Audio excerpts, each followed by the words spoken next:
One does not simply walk to the farlands. Well, actually, Mojang. Well, actually. That's wrong. Oh my god, this is beautiful. The Curtain J Mag the Legend has completely changed this snapshot with the work of one single man. I think that Mojang should totally add a brand new splash. In honor of his gigantic achievement, this should say like farlands or bust or something like that. That would be so sick. Top of the morning to you laddies. My name is Dan TDM and welcome. This week's snapshot continues the polishing work on the Mounts of Mayhem update, and it actually significantly changes quite a few things too. Only like 35% of you are subscribed. Wink wink, nudge nudge, change that. And 1 like equals 1 villager punch, so let's see how many we can get. Pausing the games, we're gonna kick everything off with music today. Music. We've got a brand new setting down here and the renaming of one of these settings too. Music frequency, music toast. Previously, this was called the show music toast, and now it's just called music toast. If I go ahead and scroll through the options, we have pause menu, and the game, or never. The brand new one here is going to be pause menu. Previously, it was impossible to have the music toast. Hey, hold on. It was impossible to have the music toast only show inside of the pause menu. At least according to the changelog, that is. Maybe I'm having a Mandela effect, but I feel like it totally was able to do before. Now today's snapshot, it is still a snapshot to my dudes. No pre-release quite yet, but I do feel that almost any week here, we might creep into pre-release. This is one of the biggest seasons of all time because water caves, man. I was hoping for it in the snapshot, and I kicked the article off with it. Come on, how could you tease me? Now brand new to the snapshot, the parched is going to be completely immune to weakness. We can see these parts shooting at each other here, but no particle effects are ever coming out of them, and that's because weakness is never going to happen to them. Watch it, buddy. Stand back. No. Oh, but it doesn't seem like you can really fight to mobs very well in this snapshot because I'm swinging. Oh, wait. Is that just because of weakness? Maybe. Anyway, it's my boy Rex's 4th birthday today. This boy is big. He's huge. Aw. Happy birthday, Rex. Now, in this week's snapshot, we have quite a few changes to our brand new watery mount of all time, the Nautilus. Once I go ahead and tame this thing, which it seems like it's taking longer now, that might just be bad luck, though. Once I tame it, if I interact with this buddy, oh my gosh, a fancy new inventory. At least for Java. Inside of this inventory, we can see the main character right there, front and center. Then we've got a saddle and an armor spot. Now, if you want to, you could actually equip things like this just from interacting, or just like you could have before, you could just use the item on the Nautilus and then it will equip as well. Then, once I go ahead and jump on the Nautilus, I get that effect in the top corner. Everything like that is just as usual. Hit E, and I'm invisible. I don't exist. Now, this is only going to work with tamed Nautilus. If I interact with a Nautilus that has not been tamed, I will not get any inventory going on at all.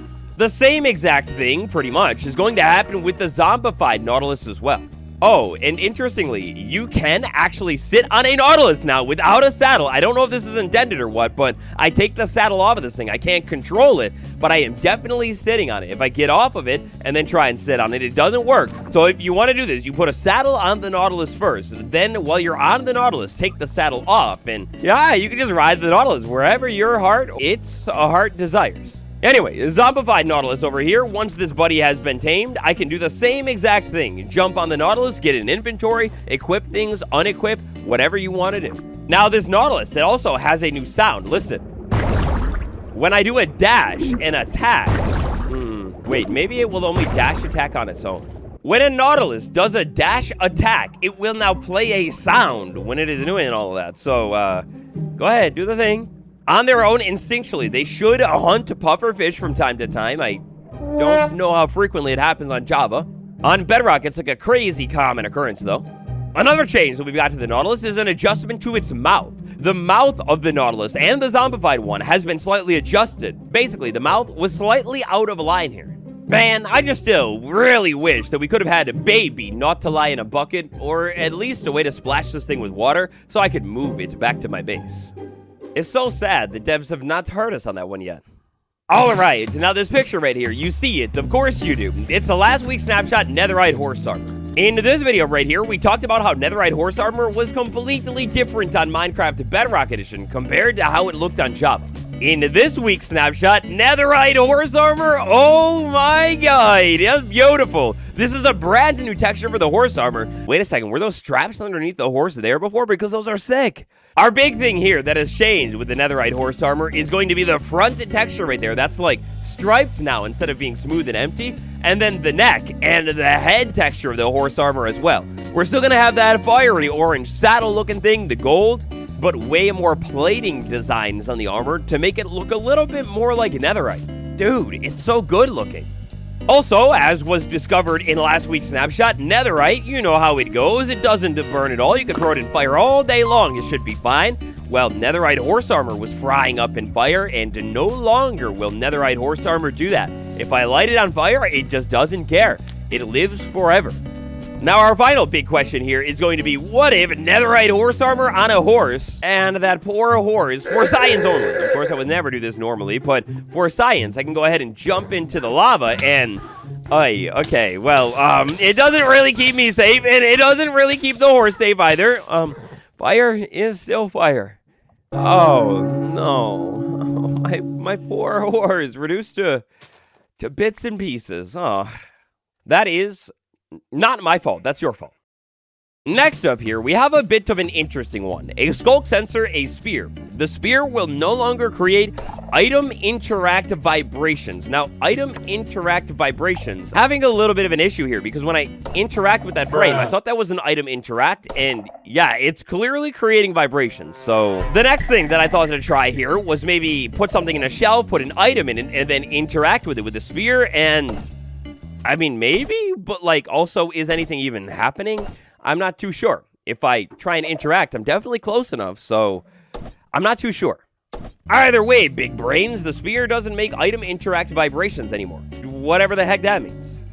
Item components. We have an update to our buckets in the game. Nautilus in a bucket. Come on, how dare you? All of these different bucket items will now have a food component and property. This was done in order to smooth over some issues that came alongside healing up these mobs with the bucket. Now, before we slide into our final kind of big change of the day, I'd like to take a look at block models, because in this snapshot, Mojang has made some significant changes to block models and maybe setups for the future. Block models can now be rotated around multiple axes. In order to break this one down a little bit, we have a blue sky post from Bartek Buck, one of the developers. Here we can see a custom block model being rotated around an axis. It's kind of going up and down a little bit, or at least that's what I think is happening. Long story short, it's more advanced custom blocks. This is something that we were talking about very recently, but given the fact that we have had no blocks added to the game, like really fully solid normal ones, in over a year now, and now we're seeing block changes and adjustments, making these things way more advanced, I can't help but wonder, man. We are building towards not needing anything ever, like Optifine or anything like that, to do custom blocks ever again. You're going to be able to do all of this stuff in the vanilla game very soon, and the same thing is going on over on Bedrock Edition 2. It's very odd. This week's snapshot also comes with one of the largest chunks of bug fixing that has happened in this update so far. One of my very favorite ones that has finally been fixed and is back in the game is the day counter thing in the top corner. Yeah, so in last week's snapshot, unfortunately it was glitched in local difficulty, which is the toggle that shows your day counter. In the activity screen, the day counter was just completely removed. I do still totally feel we need a couple of other simple options in here. Maybe another category or something like coordinates, light level, and maybe something like day count as well. I'm so glad that it's back though, because I just hit day 500 and it was hard to tell the exact moment. And so, besties, the final thing that I like to take a look at today, inside of the creative inventory, spawn eggs. Intriguingly, Mojang has messed around with the grouping of these things. So previously, it was all in alphabetical order, so something like the axolotl might have been the very first spawn egg. Now, instead, it's going to go with a completely brand new order. We're going to start off with overworld mobs, then eventually we're going to move into nether mobs, then eventually we're going to move into end mobs. And beyond just that, we actually have further categories as well. In the overworld, we have a whole lot of different mobs, so we're going to follow some different categories for their organization. This is actually kind of cool, because if you were ever wondering about maybe what counts as an undead mob, Well, knowing that they will be between villagers and spiders, we could go ahead and go into the inventory here and say find our last villager, the wandering trader, and then we can find our spiders right here, and then know that everything in between there counts as an undead mob here, so smite will affect it. Same thing with after spiders, we just have generic monsters here. So yeah, maybe you could use this to study up on certain categories of mobs and just know more about the mobs in general. A nice change, but kind of random. I wonder what Mojang's on about here. Anyway, Snapshot 25W46A, maybe one of the last for the Mounts of Mayhem update. That's it. Thank you all so much for watching. Remember, 1 like equals 1 villager smack. On to the end card will be a playlist with more videos. Check it out. Also, Minecraft is kind of imploding right now. For more on that, yesterday's video, and I'll see you tomorrow. Adios.